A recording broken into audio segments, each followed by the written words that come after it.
Okay. Okay. Well, everyone, thank you for joining the WebEx. We might still have a few other people joining as we're discussing.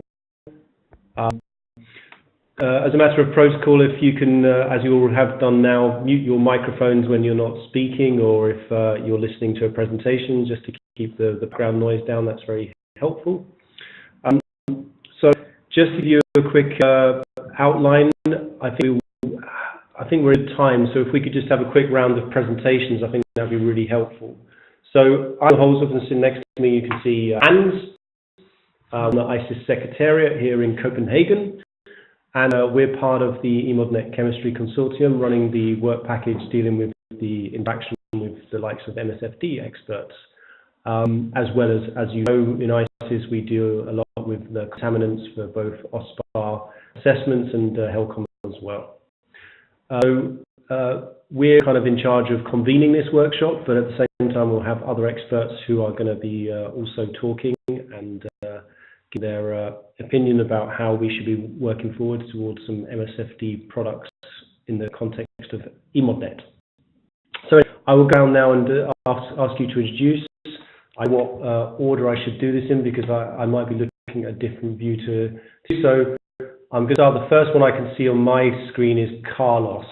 So if you introduce yourself, Carlos.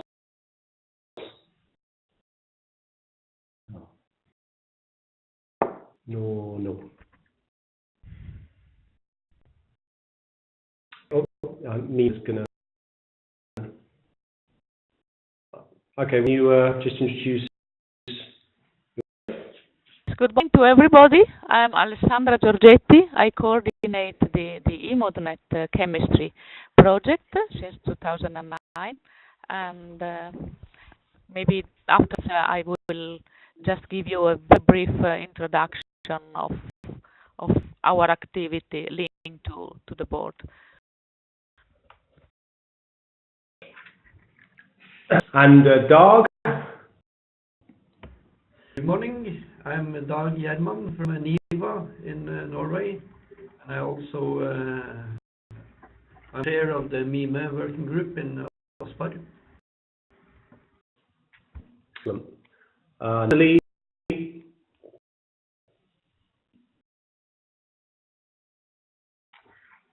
I am Nathalie from France in Ifremer, and I work on the descriptor 8 for the MSFD with Aurel.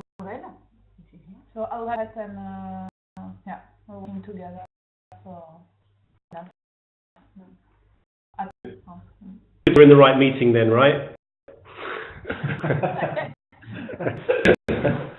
Excellent. Gianno? Yes, I'm here. Thank you, Neil.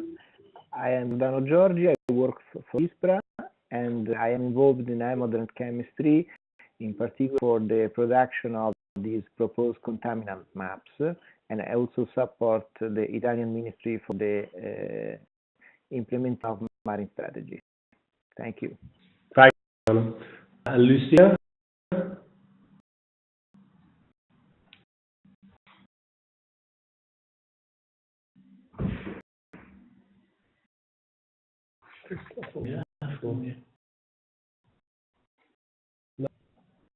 Lucia?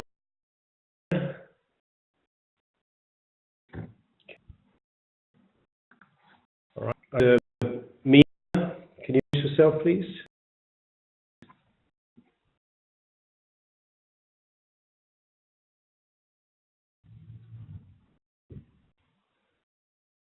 Muted your microphone if you just unmute. I'm Mina. I work at the Swedish Geological Survey, and I started as a host of national environmental toxins and sediments, biota, and screening. So we're right now in a database of contaminants in Sweden. Excellent. Andrea?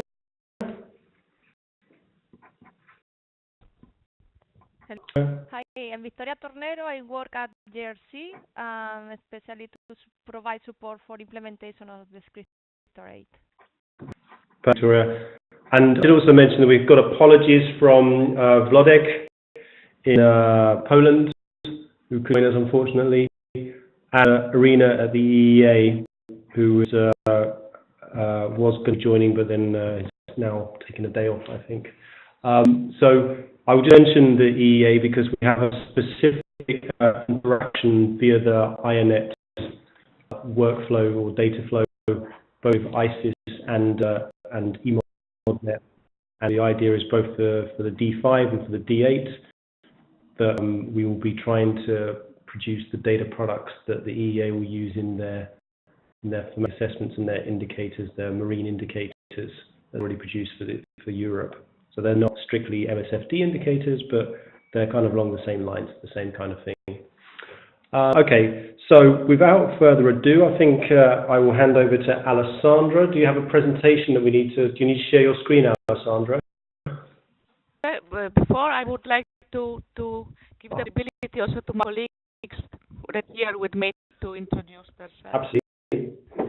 Good morning, I'm Maria Molina. I work for OES in EMDODnet also. Good morning, I'm Marina Lipitzer. I also collaborate in EMDODnet. I'm coordinating a new project, in a common project in the Adriatic and Ionian Seas focused on contaminants.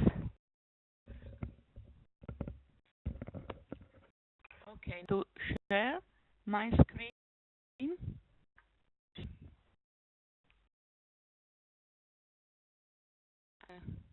So, hope you can see my presentation. Okay, perfect. So, to recap, EMDODnet is a long-term initiative started from January in 2009 as part of Blue Growth Strategy to unlock fragmented and hidden marine data by making them more easily accessible and to use data products for common interest. Developed over 7 thematic portals covering different themes, and these are supported by a central gateway. So now focusing on chemistry, I have to see that all these portals may have different focus in their activities and different stakeholders.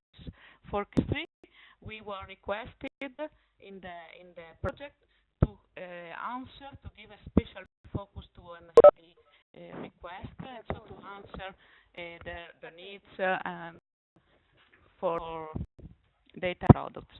So for chemistry, we aim to collect standardized data related to eutrophication, ocean acidification, contaminants, and since the last phase on marine litter. So data. Sandra, I'm just going to pause you for a second because I see we've got a new Anne from Denmark has just joined. Can you hear us, Anne-Marie? You can not hear actually. I'm sorry. Yeah, I can hear you loud and clear, and I'm sorry for the delay. I had troubles as always. No, just introduce yourself. Yeah, I'm Anne-Marie. I'm from the Danish Ministry of Environment and Food. This is an area that I have worked a little bit with before, but I've been away for quite a while, so I'll be again. So I will mainly be here to listen and learn, and hopefully I'll get a lot out of it. And yeah, okay, well, in the future, yeah. Welcome back into the hazardous substances area. Okay, you can just remember to mute when you're listening actively. Perfect. Okay, sorry, Sandra, back to you. Yes, thank you, Neil. So good to hear that are new people. So just to recap, I was introducing EMDODnet chemistry. We focus on eutrophication, ocean acidification, contaminants, and since March last year, on marine litter. We collect data on the water column, on biota, and on sediment, on the 3 matrices. And we have to produce a set data products. For organization, we work at regional let's say we have and the data collection is and data gathering is done by all the partnership. That is, we have partnership of 46 institutes, which are covering all over Europe and not only. And then afterwards, the data are, let's say, aggregated by regional area. And we cover, as you can see in this map, we cover the Norwegian and Barents Sea, with also a new focus for the last year, and then the Baltic Sea, the Northeast Atlantic, the North Sea, Northeast Atlantic, Mediterranean Sea, and Black Sea. As you see, relevant institutes which are dealing with this regional data aggregation for each region. So quality has been an important element in all the activity of the project. I have to say since the beginning, and during the time we have developed a loop, a data flow that consists, well, the data are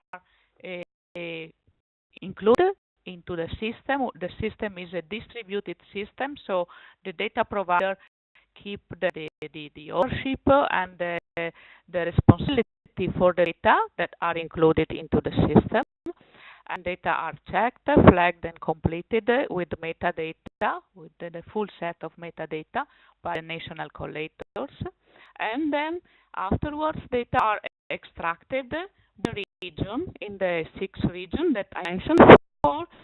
And in this phase, then data are aggregated, and we have a parameter homogenization unit version, which is mainly for nutrients, which is valid for nutrients. For example, we have the conversion of all data. You can imagine all the different nutrients have really different variable, the unit of measure, and so there is this activity of aggregation was is now fluent, and is performed also thanks to the development of ad hoc instruments that are shared by the 6 regional leaders.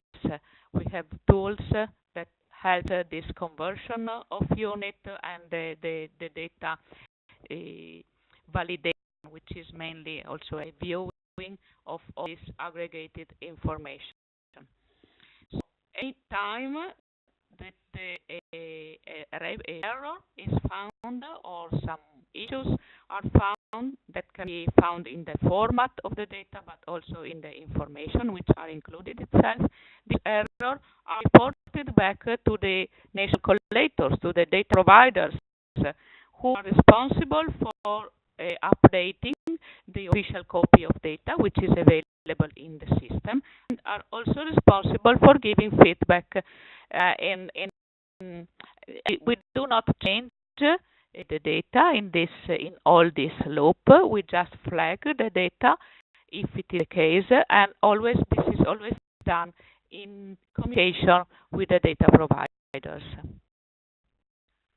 As a result of this activity, then these really aggregated sets are used for nutrients for computation of DIVA maps, and to then to give access to the viewing services which are available on the portal, and I will show you in a while. So the program that we had for this, the new phase of this phase of EMDODnet is spans for 2 years. We have just finished the first year, and the first year was mainly dedicated to data collection for eutrophication and marine and beach litter, that has a new subject for the project. So after the first year, we have to release the first version of maps for marine and beach litter. And we just started the data collection for contaminants. Contaminants really are the focus for the second year of the project, where we have to raise now by May this year, by in months, the updated the maps for education, and to work to the creation of dedicated maps for contaminants. And also by the end of the project, we will have to produce higher resolution maps near major river mouths. So the MSFD Board of Experts, which is set up by the chemistry project, is a very open board. So it was built initially with the contribution of the 4 regional sea conventions that we asked to provide a nomination for experts, and then as it is an open board, it's also experts from the partnership and from the areas are also are joining. So the expert is asked to advise on the available products and on the new development that we plan, and this is the case for contaminants. The idea is not to provide a closed set of products of information, but to really to do it in collaboration with following the advice from board. On this continuous dialogue that we have. The remote workshop, and this is mainly the way to interact. And we had during the first year, at the end of November, we had the first workshop focused on eutrophication, and we have the second one, which is contaminants, and we by the end of the year we will have a third one on marine litter, but later on when we will have some more consistent result also on that field. So yes, now I would like to at this point to show you what we have available in this moment from the portal for what concerns the viewing services that we have in place for contaminants. And so, can you hear my screen? Can you see? Yes. Oh, perfect. Yeah. Thank you. So this is the main page, the main the home page, and the products are. We have a direct link to data and products.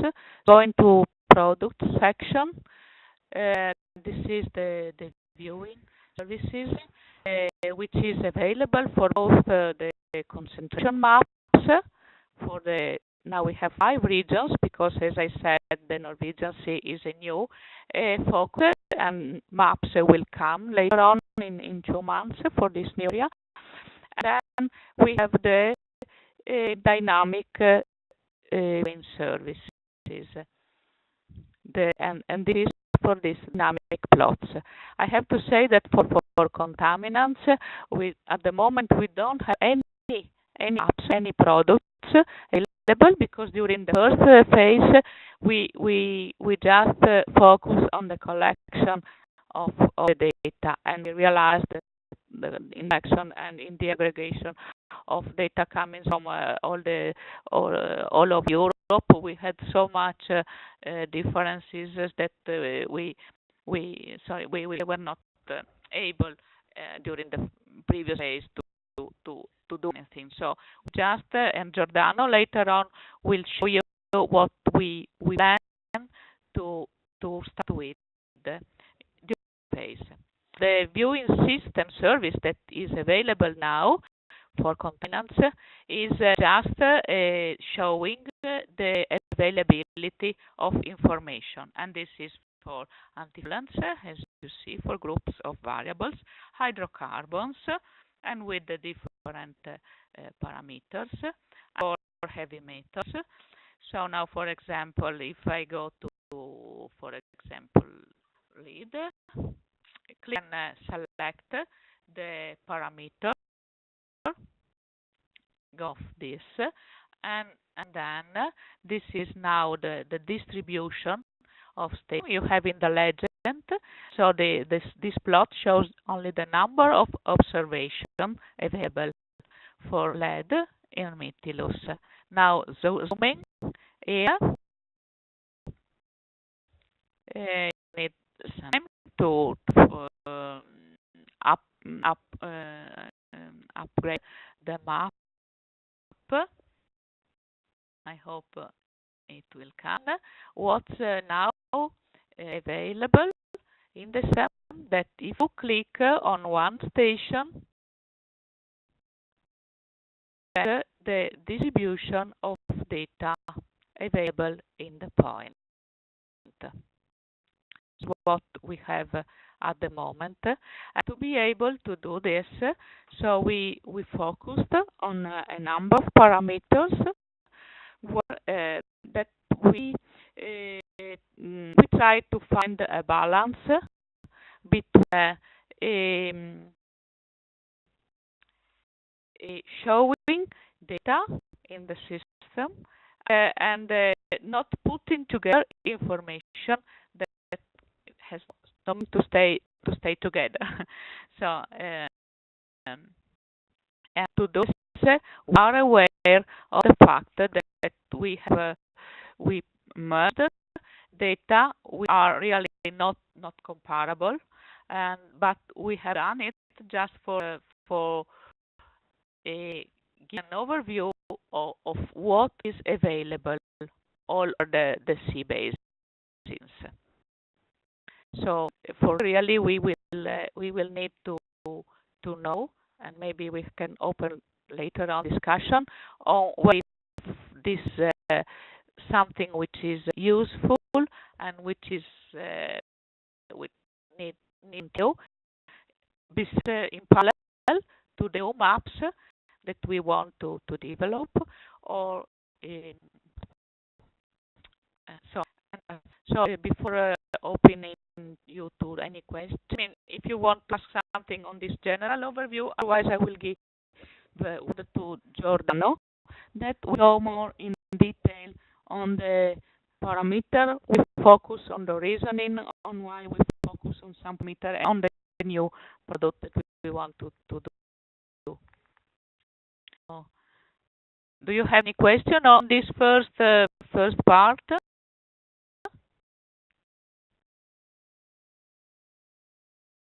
I may ask to Giordano.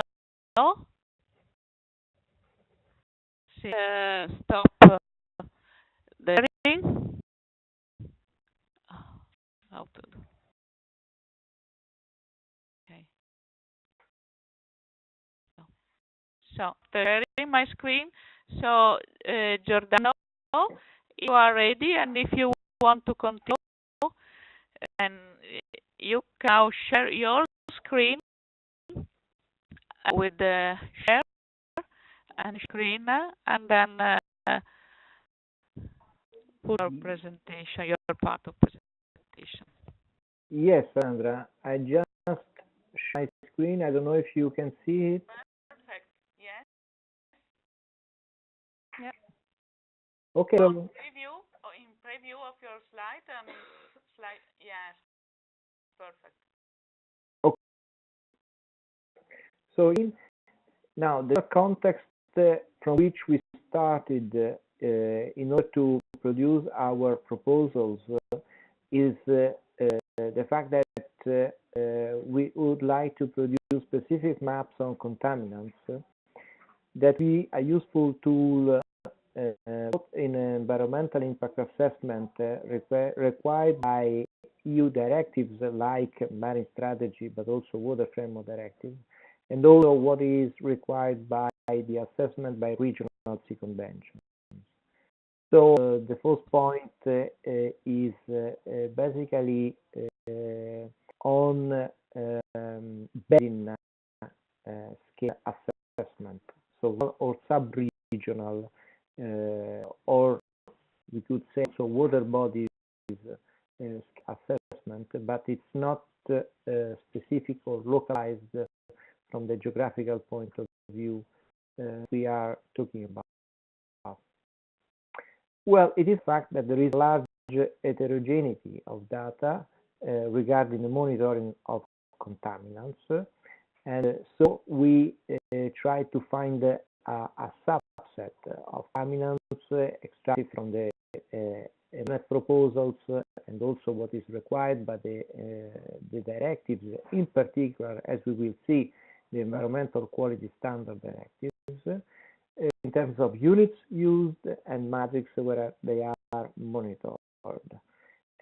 So in order to make or develop products that are comparable at the European scale, we made we made some specific choices and selection of specific contaminants. And for these, we will produce these maps that we talk in a minute. And so for this selection of specific contaminants, that will be quality controlled and validated. It means that we will be quality control data that are ex post, we would say quality control. That means that outliers or specific errors that could be should be avoided before producing the maps. So the map will be produced from these we would validated data. The same setting that Alessandra was showing about the production of products that have been used for nutrients at the moment. So started from the new GIS decision for money strategy that on contaminants is for descriptor 8 and well here for descriptor 8, but it's also regards to descriptor 9 is a little bit more specific in terms of what are the criteria elements that are contaminants in one of in a mix that is already included into environmental quality standard directives, or in a matrix that is not included in the environmental quality standard directives. We have as another element the riverbeds in specific pollutants or the additional contaminants that may give rise to pollution effects at regional level.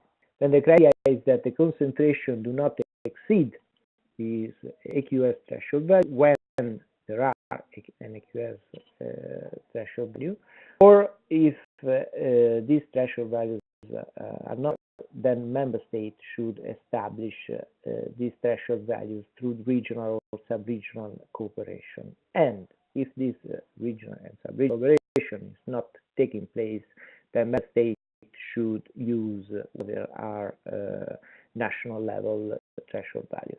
Then the ecological standards requires how you should represent data for the marine strategy assessment. So for each contaminants, you should show if the threshold values have lived or not, and then you should also give the proper contaminants that are assessed and which have achieved threshold values and indicate also substances that are persistent, bioaccumulative, or toxic. Then this is a really very synthetic view of what we are talking about. So we have contaminants for included in AQSD directive or riverbed specific pollutants or additional, and then the matrix and the threshold that are established by AQS directives or at the regional with regional cooperation. So choices that we made for the three different matrices, water, sediment, and biota, we specifically considered contaminants for which there are AQS threshold values for water and biota, and which are also considered to be significant and mostly monitored at the scale of the European. So for other, for pesticides and biocides, we have DDT and hexachlorobenzene. Chlorobenzene is also in sediments and biota is considered. And we have the antifoulants for tributyltin, and we have also these sediments. We have the heavy metals as mercury, cadmium, and lead. Other sediments and biota, and regarding hydrocarbons, we have anthracene, fluorantine, and benzoapiren in water, and benzoapiren is also in biota. And see that we have also extracted a units of measures on which these should be represented, that is microgram per liter water and microgram per kilogram of dry weight for sediments and microgram per kilogram of fresh weight biota, but not in muscle, where it should be dry weight, as it's much more spread as a unit. Further details regards the specific aspect of dissolved phases for and total sediments for sediments, so it should be the total sediment what we are talking about regarding of size classes, and for biota the focus should be on mollusks, fish, but only in the mussel, and then crustaceans. As regards we have considered three temporal ranges. It means that the map we produce are based on data, on monitoring data, on concentration values that are that get into one of these three temporal ranges.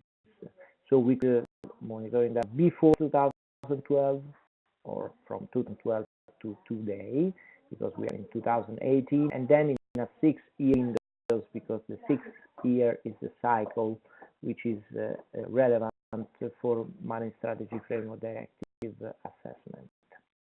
Then we need to provide information that is fitness for use for environmental quality assessment, that we should consider what is below and above the limit of quantification. When we are above the limit of quantification, then it should be assessed if this limit of quantification is below the 30% of the QSD threshold values, because this is exactly what is required by the directive. Then we should also consider if the concentration values, when it is above the limit of quantification and the limit of quantification is compliant, if it is below or above the AQSD threshold values. Then also provide information on the species groups that are used in biota and the sediment types in terms of granularity. In order to be a little bit more concrete, we have included this type of maps. The first one regards all the monitoring points that for which the concentration values are above or below the limit of quantification. This is the first map, is regardless of the fact that the limit of quantification is compliant or not to the AQS directive.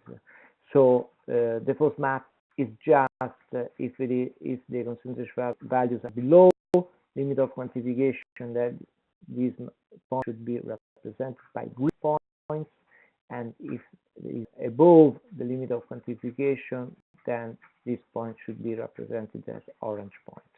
At this point, I have to say that one important thing to remember is that we are talking about monitoring points in terms of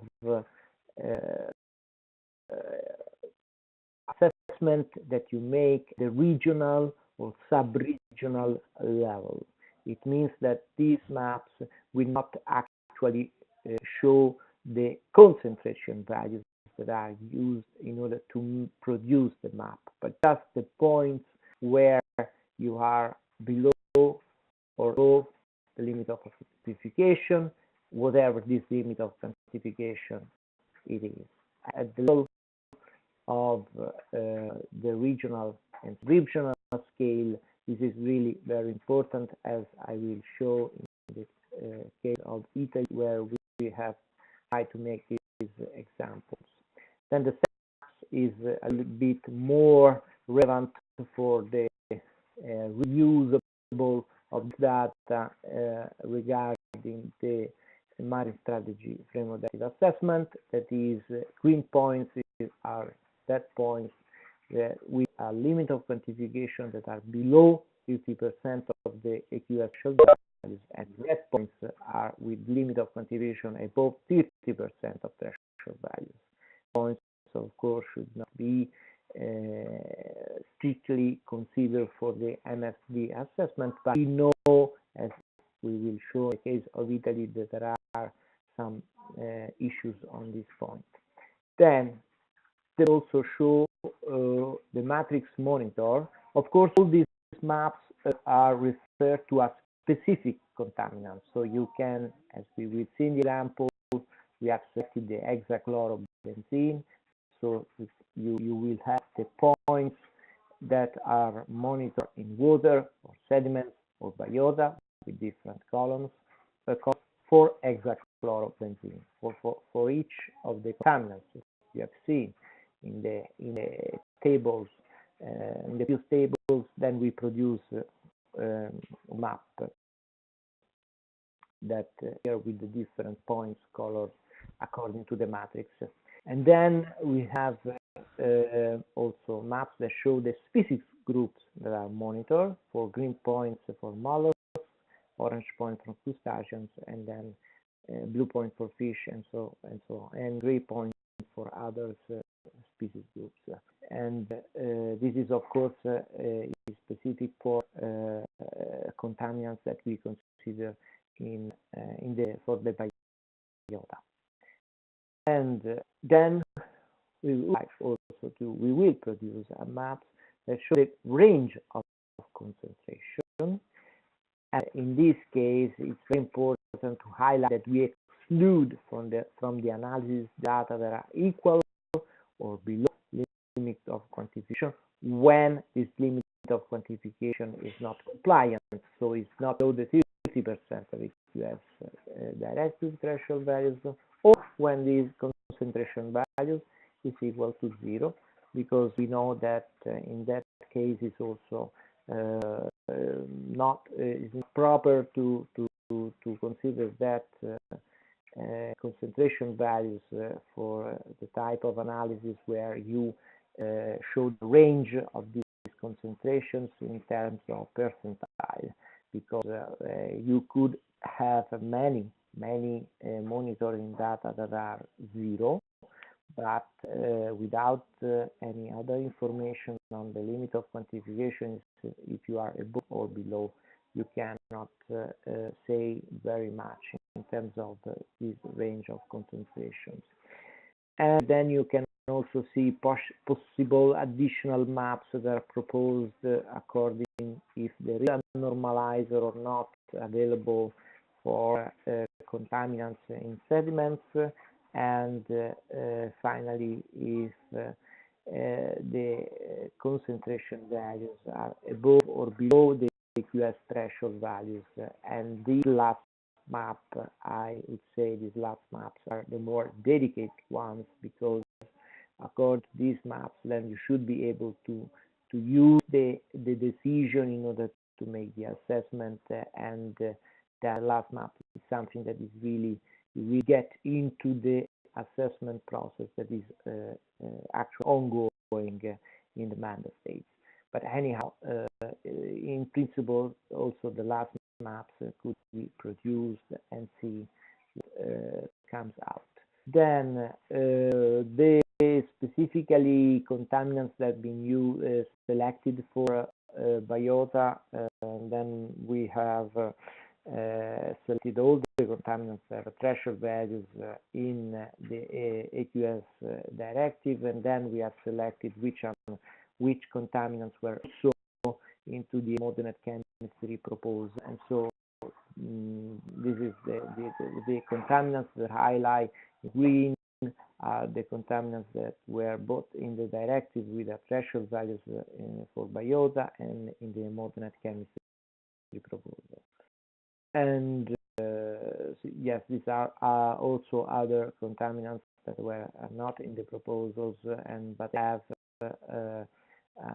threshold values in the directive, the QS directive for biota.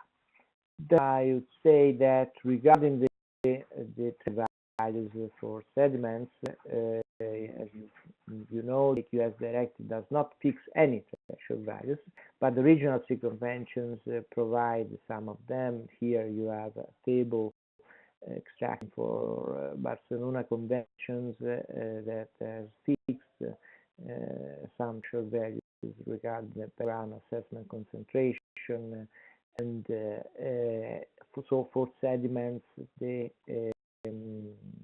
comparison with the threshold values will have to include some analysis that with regard to what in the different regional conventions, what kind of threshold values have been fixed there. So it's for these in sediments there will be no overall threshold values valid for all European waters, but they will be different according to the regional circumvention that we are considering.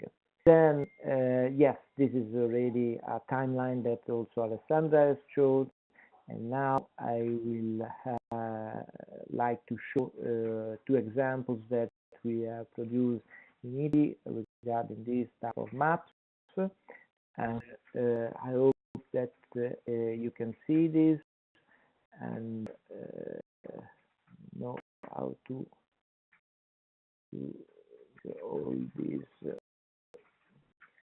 So in other way, yes.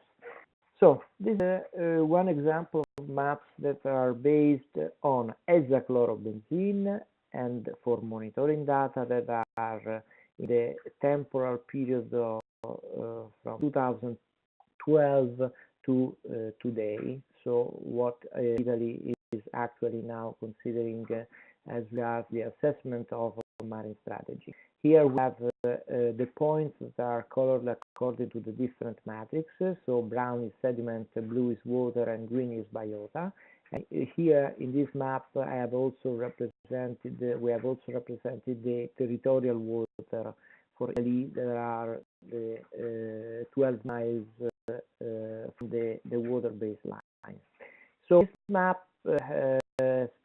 because it is a PDF document, many of the points are superimposed. So it seems that sediments are much more water, but this is not actually the case.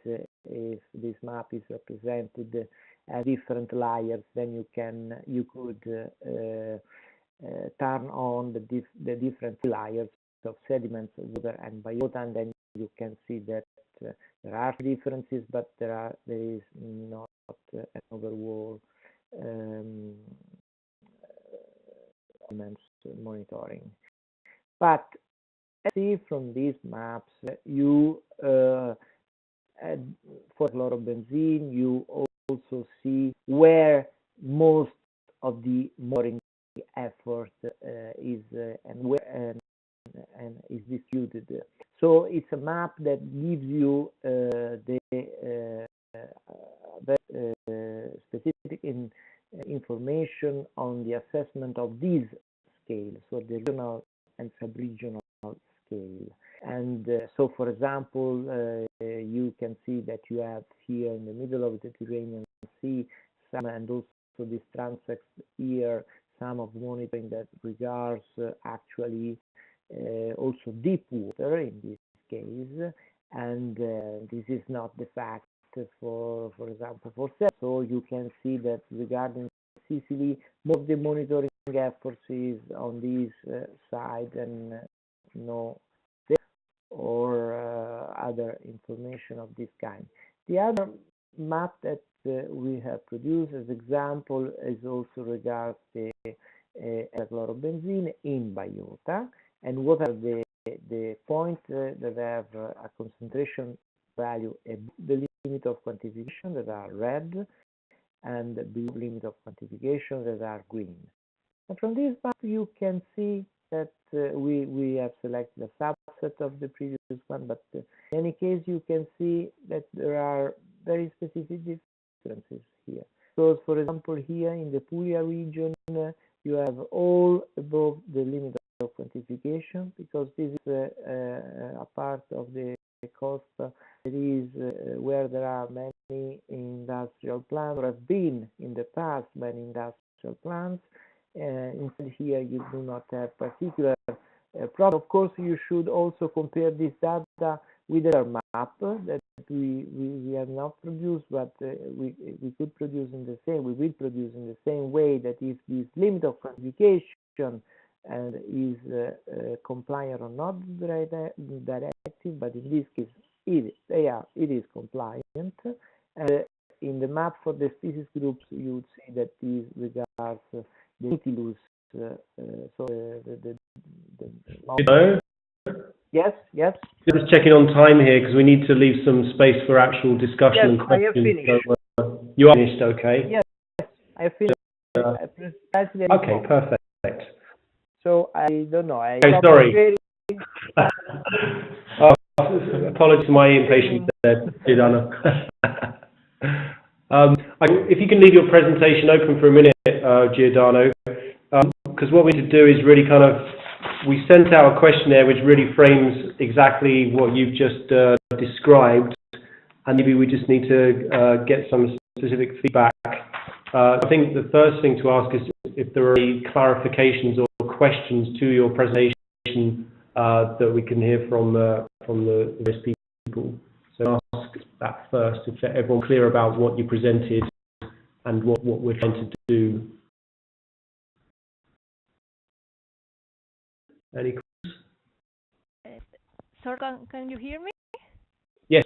Okay. Just clarification. In the presentation, it said that the river basin specific pollutants have to be also, the threshold values on these contaminants have to be agreed at regional or sub-regional cooperation, and not the case. So this sub-regional cooperation is only for the additional contaminants that are not considered under WSD, including the river basin specific pollutants. It's just tiny clarification on that. Mm-hmm.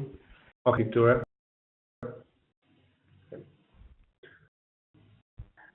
End the presentation. Oh, me. Yeah. Thank you very much for the presentation. That was very good to hear and get a little knowledge on this area. I was wondering if all the maps is going to be on separate substances, or is there kind of integrated assessment into this? Mm. Thank you.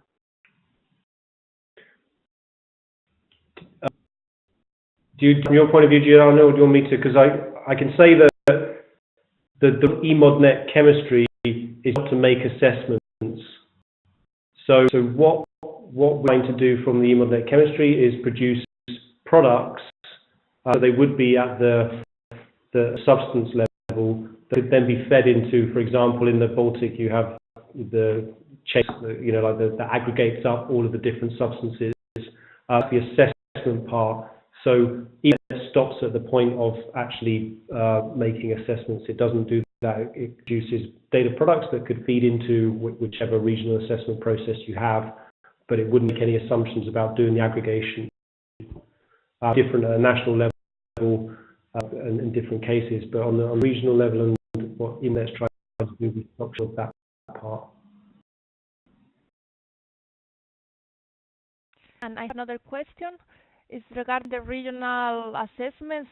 So this will be different from the assessment that are made under regional sea conventions, because they also produce maps, similar maps on the same substances.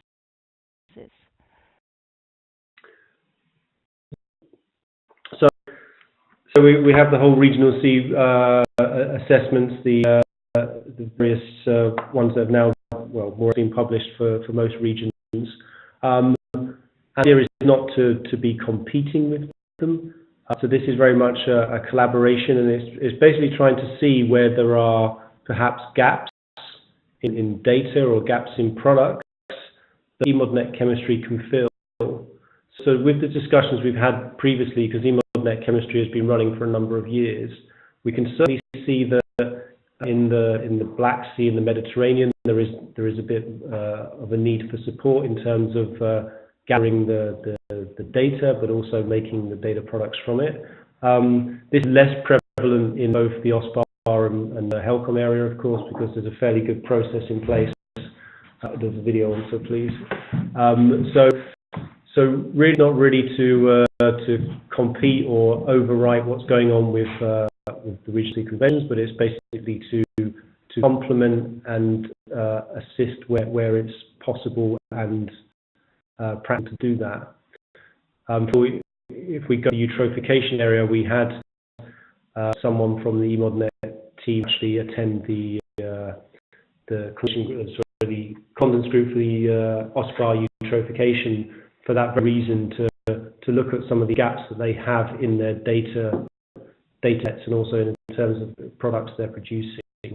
So it should be a complementary activity rather than a competitive activity.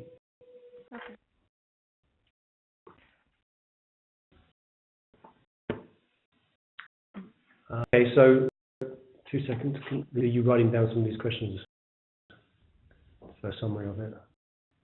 Yeah. Yeah. Sorry, I'm just making sure we have some notes.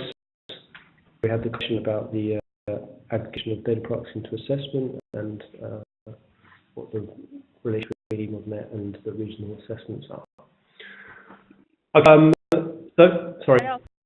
Could I ask, SKU, could I ask a question, the same, it's about the relationship between ISIS and EMDODnet Chem, because we have big project going on here and some people telling me where should they send the data, to ISIS or EMDODnet if they select data. And then to Alexandra about the collection about contaminated sediments, how will that become pretty new here? Yeah. So Well, will it be performed? Yeah, exactly. So to be on the spot, I mean, we're trying to be as complimentary as possible. We've all get out. There's enough work in Europe for everyone to be keeping themselves busy. So in the HELCOM context, of course, parties to HELCOM have commitment to provide data into the combined database for contaminants and eutrophication, which is ISIS. So as far as the contracting parties to HELCOM concerned, and that's Sweden, we should be providing through that route because that's what has been decided within HELCOM's state group. That's the preference. So data should come to ISIS, and then, for example, what we're doing for the European work for the topic center for the EA is we provide these data onwards, and we will probably a similar thing where we have a cooperation with EMDODnet to provide extra data into the EEA, for example. So in the Baltic, it's very clear that parties should provide data to ISIS. That's not the case, of course, in the Mediterranean and Black Sea. And also, it's the same that they have a commitment to the SEMP monitoring data in through that route into the MIME assessment. Is that clear? Yes, very clear. Thank you. Good. I don't know if you want to say anything about the Mediterranean and Black Sea in that context. Yes.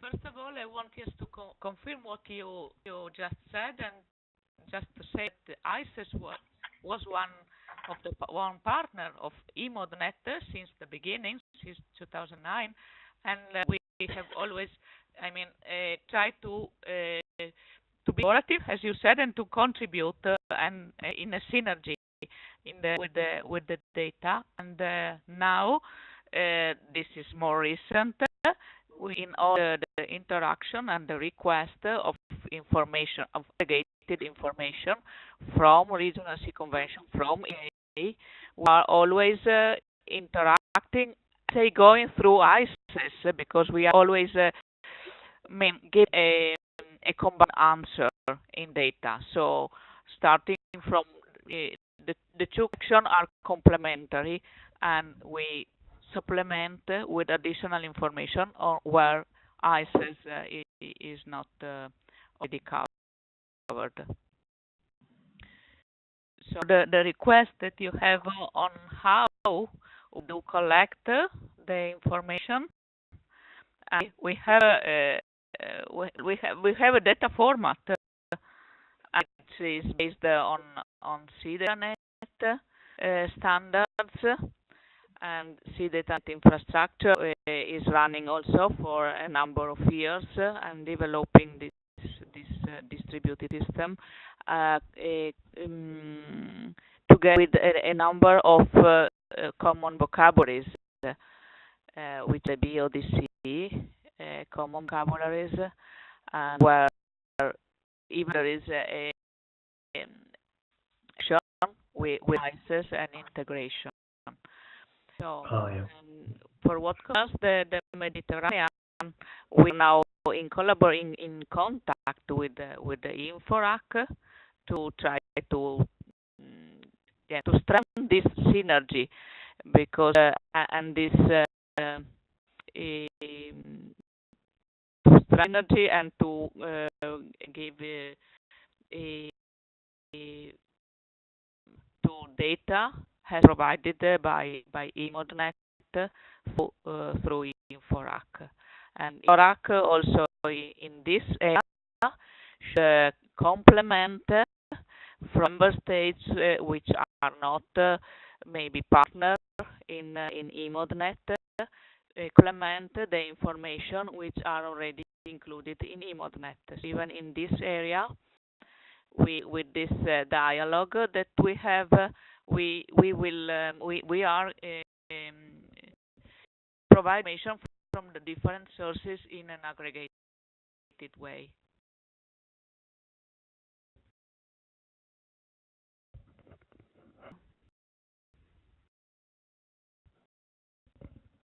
Did you want to come in and say something? Is your audio working now?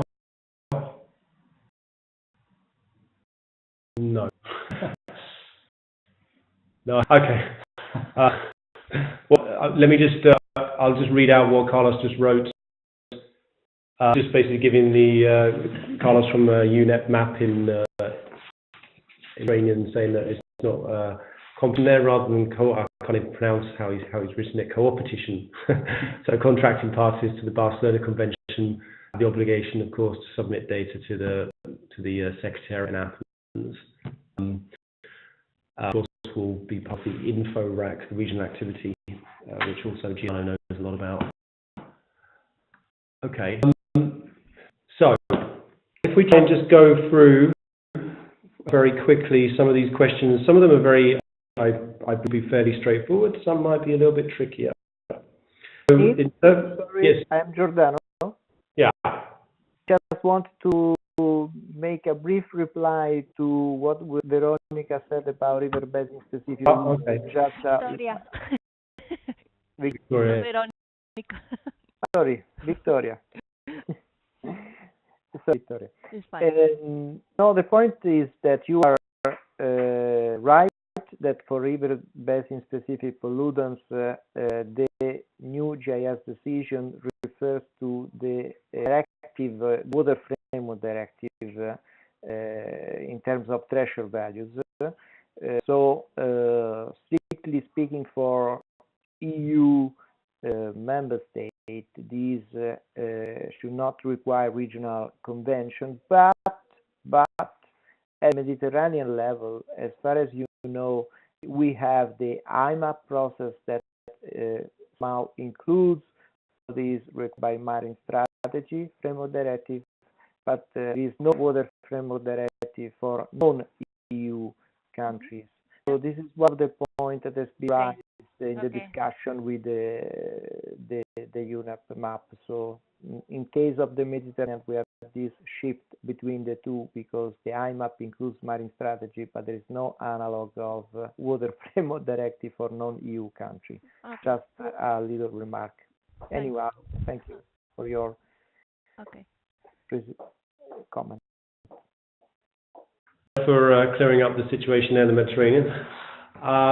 Okay, so the question we had, if we go, Jude, you've stopped sharing your screen. I'll share my screen actually. My screen. Oh, one. The right screen. Let me see if I can pull up the. Oh my Lord.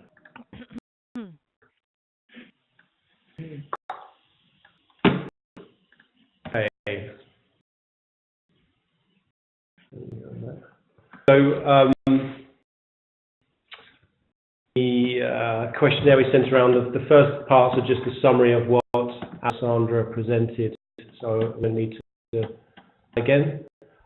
This is the part that Giordano started to explain, the selection of substances. So the question is, does that seem appropriate? Is there anything there, rather than saying does it fit, partially fit? Are we missing something that would be part in or useful? Bear in mind that we're trying to do this across all of the marine regions for Europe, so there's some level of compromise involved in the selection. See the first question. Now I get to see everyone at the same time. Oh. Hang on a minute. Can I do? I'll put it on the screen. Sorry. Oh, here we go. Okay. Carlos has got a message. I'm just bringing up the.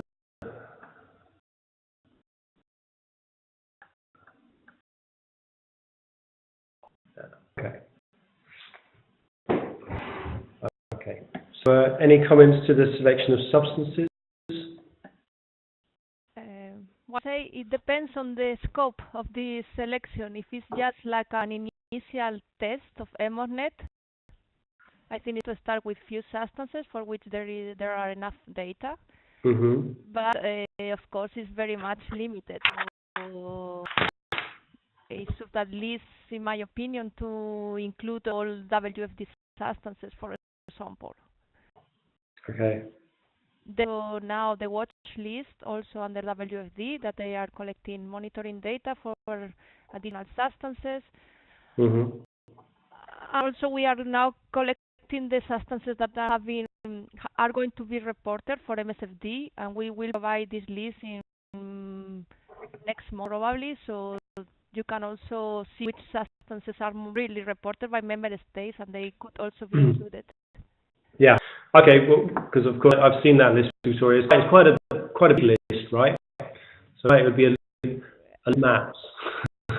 Yes, it's true. But if the purpose of EMDODnet at the end is also to fit MSFD assessments, I think the substances should be considered sooner or later. So it's true that with this subset of substances is fine.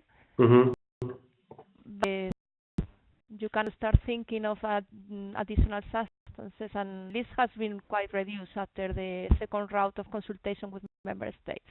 Excellent. So yeah, so we have basically a shopping list for the next round of the project. If this goes successfully with this subset, basically. No. That makes sense. With the substances chosen is that they all have the EQS, but when you go to member states, many member states don't analyze the matrix for what the EQS has been established. So you want to have maps of if the threshold values have been achieved or not. A bit more difficult.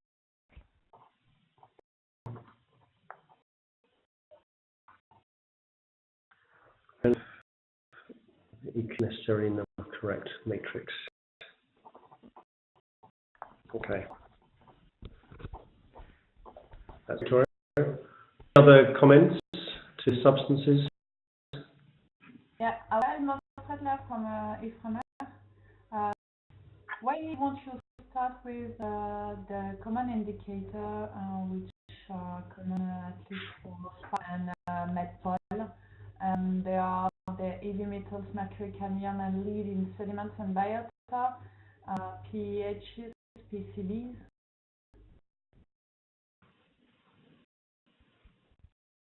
Because, for instance, in biota you have only focused on mercury.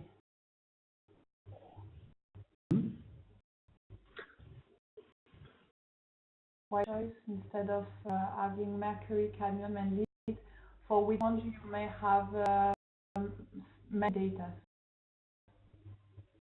Do we have a? Do you have that? For biota, we focus on mercury basically because we adjoin between what was in the proposal of chemistry and the US list, but actually can be extended also to cadmium and lead also for biota with no specific either effort. And also regarding PCB, we could also extend this kind of maps also to PCB. So this is something that we can take into account if it is regarded as relevant, of course. Mm-hmm.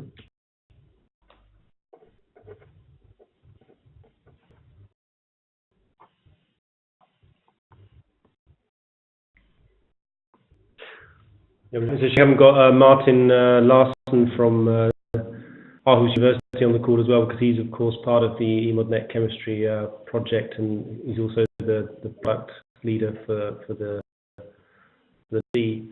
And he was involved in this as well. Of course, he knows very well the OSPAR. So yeah, we can have a little bit more of a thought about that as well. But that was it. Okay. Anything on the substances before we move on to the next question, because we're kind of getting a bit short on time. Okay.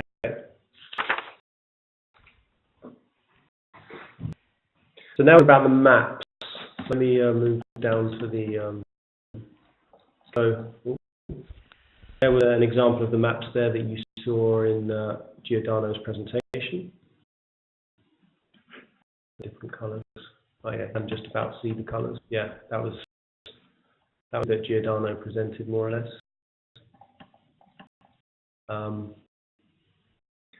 What? Let me just move this that way.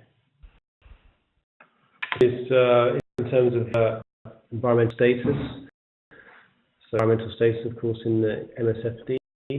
So kinds of maps showing the matrix I better.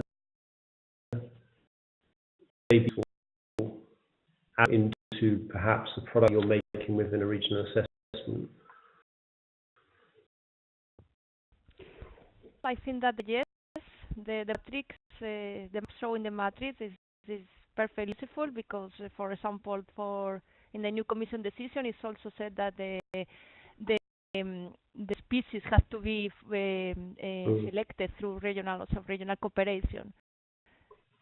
The beta type is very interesting if you put it. Yeah.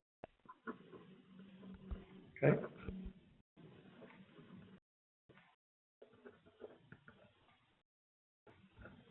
Okay. Any other comments on that particular question? By the amount of colours that Giordano managed to fit into maps. So about the limit of quantification above and below maps, are these useful? What did our assessment and has it loads? It actually don't know. Yeah.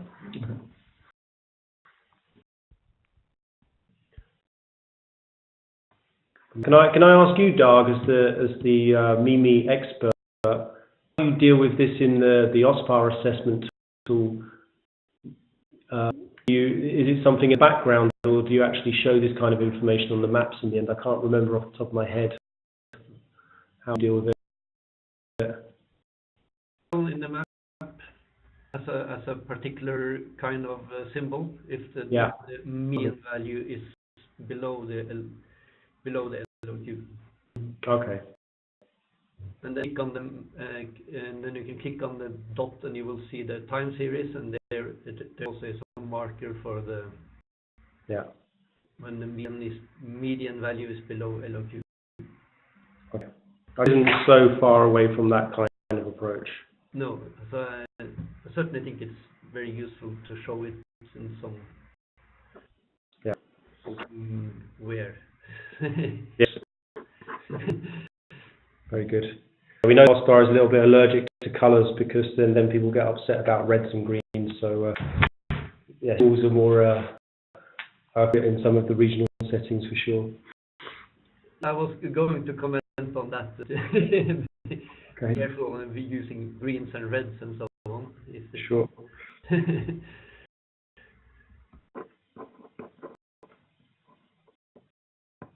Any know about the colours and stuff? Is that something you have a very strong opinion about?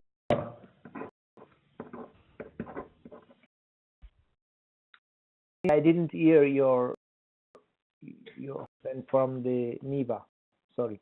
No, what Dag was saying is, of course, this is not different from how they do it in the OSPAR assessment tool, but the difference is that they don't use colours, or they try to limit their use of colours, because if you put colours on maps, people get upset. They use symbols actually to identify if something's above or below LOQ, for example.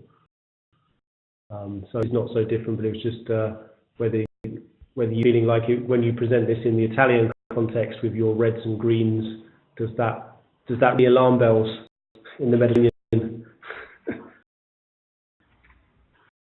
Well, I think that we could also change from colors to some other kind of symbols, probably an arrow that is up if it is above, or on the other way if it is a low limit of classification. So we can make some also examples on these and see if it's better to use symbols rather than colors. Yeah. Yes, and there are also some other color schemes which can be used using purples or things like this. Diamond colors. Personally, I like colors, and I read the legend, but yeah. Because in the OSPAR approach, like for the different assessment areas, you have like different color schemes, and I can't believe the contaminants ended up as the 1970s purple color scheme. Is that correct? Or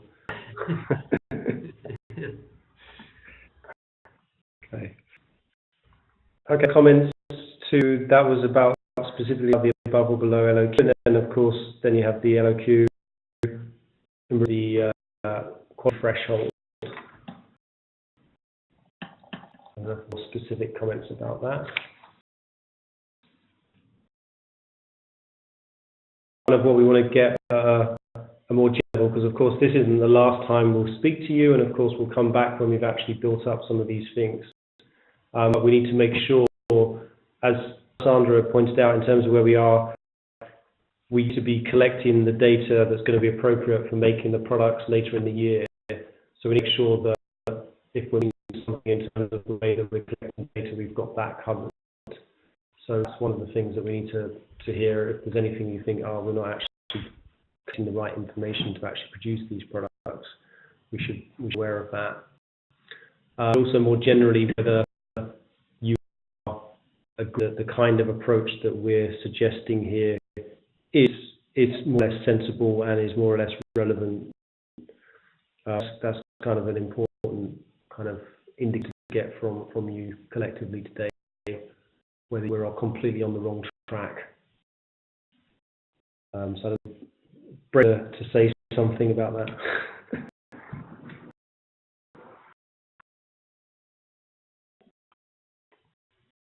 Okay. Well, we'll take silence as a good thing.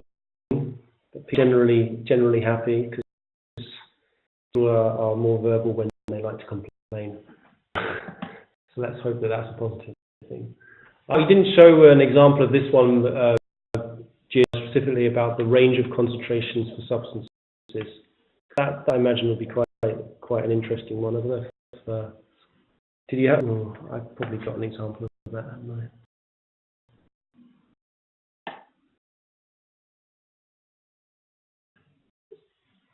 Did you make an example of that in your order so I can pull it up? I can't remember if you did one of those. Well, I didn't make an example on hexachlorobenzene according to the different ranges. Yeah. And probably this is one of the more delicate map because the range that we have fixed, 0 to 20, 20 to 40, and so on. If you change these ranges, then also the representation can change significantly. So we just now we are stuck at the standard level of ranges, but I don't know. I think that as soon as we will produce other examples and some draft map for some contaminants, that there could be the necessity to compare with the expert and see if the representation is good or not, if it is give the right idea or not. Yeah. I think that it is specific for contaminants. I don't know if we can do we have included a very a purpose that is very general for all the contaminants, but I'm afraid that when we will get to the real examples, then we will have to figure out again on this point. Mm. I completely agree, and I think to develop an example of that, because I've kind of different idea of what that product was describing actually. So I think we need to work up an example for actually show it before we can actually get some input to whether or how it should be made. Okay. So I want to point out all the time we're talking about maps and the visualization of these maps, but the idea is, of course, behind this there would be a data product. So it's not just, of course, about the map itself, but it's about the generation of a data product that you can take and move in your own software, for example, if you're using R scripts to develop something. So it's more about not just, of course, are important, but to make sure you understand that there's going to be a data product behind this that will have documentation about how it's produced, and then that can be used for a specific purpose. So it's not just about the map part. Okay. We're getting some sort of bits of knowledge here. Is there anything that, more generally on the kind of maps that we showed there that we're missing, or that you're finding difficult to understand, that we need to take into account now? Well, to ask you, how do you plan or to differentiate between the data that are specific for EU directives or data that are monitoring data from different institutions? Yeah. I have an answer for that. At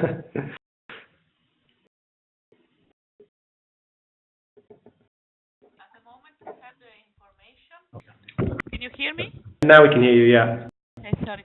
At the moment, we have the information of whether the data are part of a monitoring program or not, and this is one of the metadata information, which is in the data.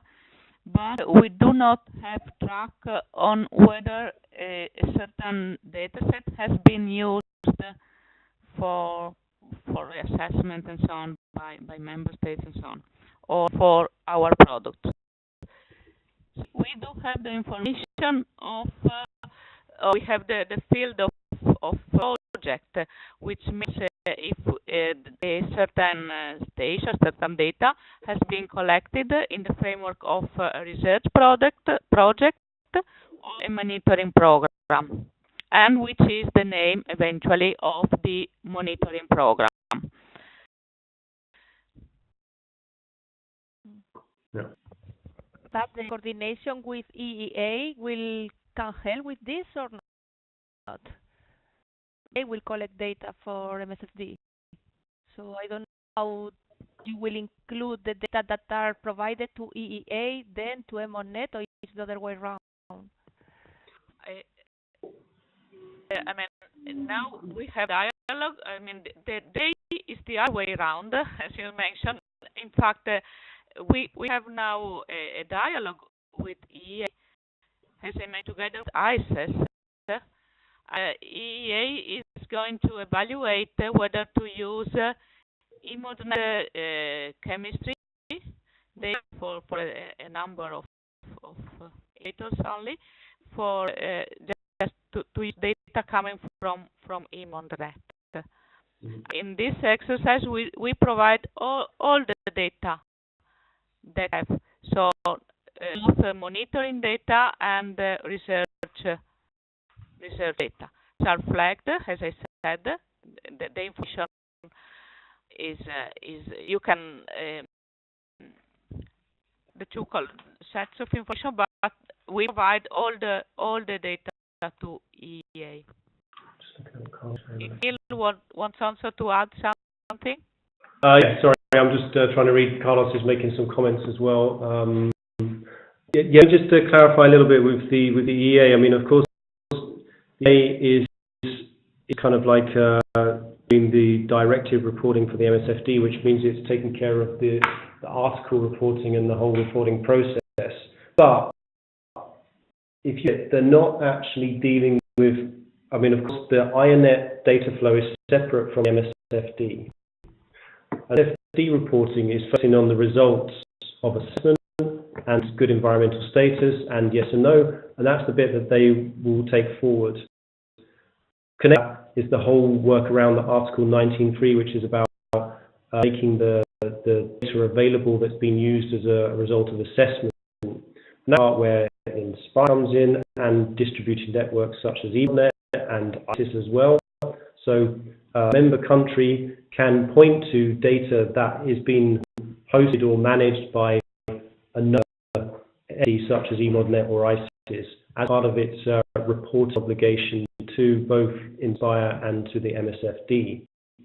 So we won't see the EEA going off and harvesting a lot of data on its own back unless it has a specific need for a thematic assessment or follow-up report it's doing. But we will see that, we've already seen that the UK has indicated they will use both OSPAR and ICES as data repositories for some of its evidence base for the MSFD, and that they will kind of formally link that when they do their reporting later on this year. And we'll see other countries do that as well. So that will be very prevalent also in HELCOM, because of course a lot of the countries are using the common or core indicators in HELCOM. So I don't think that part is too much of an issue. Labeling of data is always going to be an issue. We have, as Alessandra said, of course, in EMDODnet there is the possibility to label data. This is also the same in the ICES context. It's a system though, because what we find is sometimes, depending on the data submitter, they can label things as national monitoring, but also as water framework monitoring. It can also be for OSPAR or HELCOM purposes, or both, or either. So labeling is not a perfect way to do things in some ways. Of course, there is an obligation, there's a legal context to that. It's actually very difficult to manage the labeling because people don't use it consistently. Fantastic if they did, but they don't often do that. So that's all I had to say on that. Sorry on that.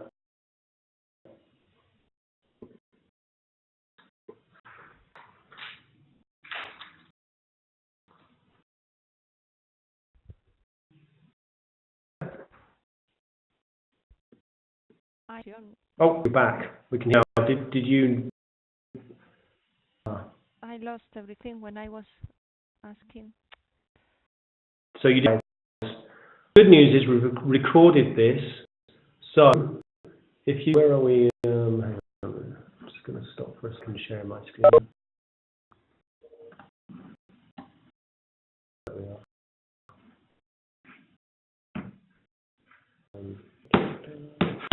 2 seconds. Yeah, if Victoria, 1 hour 20 in the recording, you can go back in and hear the answers. I'm just aware of time that we'll run over a little bit here, so I don't really want for Ada to repeat what she said and for me to also repeat, because I think we're kind of a bit short on time now. So you can check the recording afterwards. That would be the most efficient way to do it right now. Okay. Well, we're kind of, because we're running out of time, I think we're going to sum up. And so this is a work in progress, and of course this is about a dialogue. Because one of the things we have here is that I did the presentation for eutrophication. We had some fairly well finished products that we could really walk through and discuss with the experts.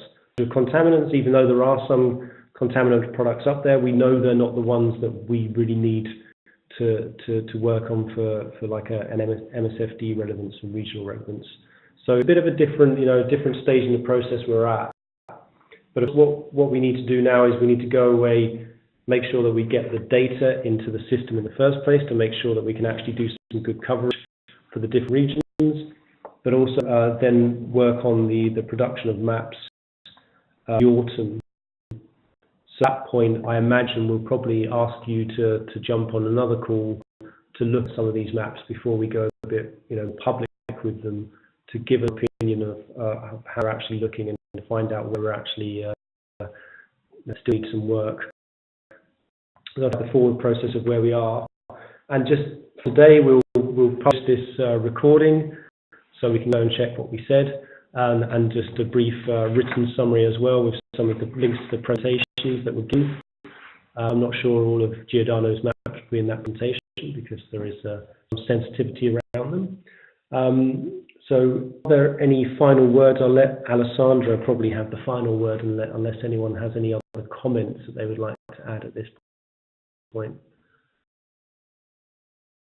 And especially because the context of some of the things you said on chat, we might have lost the point. So if you can comment back afterwards with when we send out the summary, that would be really fantastic. Okay, Victoria?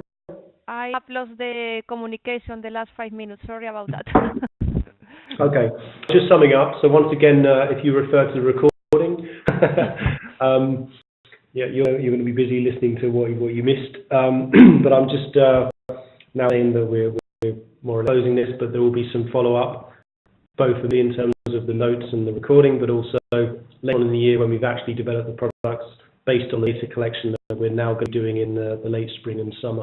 So I'll have Alessandra for a final word from the project coordinator for EMDODnet. Okay. Thank you, Neil. So just as to finish, I want really to thank all of you that you provided very important information, very important input for our follow-up. That we, for sure, we will keep in mind. We will look at the minutes and then together with Ella, we will draw, and this will be an input for our further development. Thank you again, and I appreciate, Neil, the idea that we will, let's say, reconvene. We will call again another short meeting if people would agree for releasing just with other concrete examples, because unfortunately this is a work in progress, and at this time we prefer not up to when we have something in place, but just to understand what is needed since the very beginning. And the counter for this is that we didn't have anything to show except for limited case for Italy, so we could people is